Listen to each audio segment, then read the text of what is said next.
Ilaç për trupin janë gjërat e dynjas, sepse ai është krijuar nga balta dhe dheu I saj kësaj toke. Kurse shpirti ratohet e ushqehet me imanin, besimin, I cili ka 6 kushte.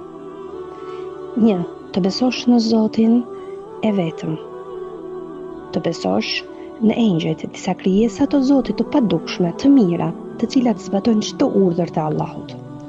Të besosh në librat e shenjtë të Zotit, si kushtetuar që janë dërguar te pejgamberët për të na mësuar ne fenë dhe si të jetojmë në tokë, por jo librat e tjerë të cilët kanë ndryshuar me vitet. I vetmi libri I pandryshuar ka mbetur Kurani.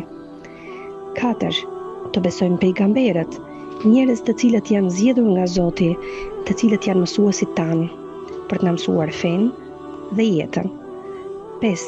Të besojmë në ditën e gjykimit, dita e drejtësisë, ku secili në botën tjetër do të jap llogari për çfarë ka bërë dhe të marrë shpërblimin për të.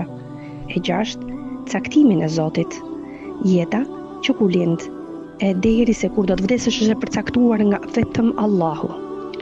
Prandaj nëse don të kesh qetësi shpirtërore, rehati, ushqeje veten me këto të jashta. Besoi dhe ec në jetë me to.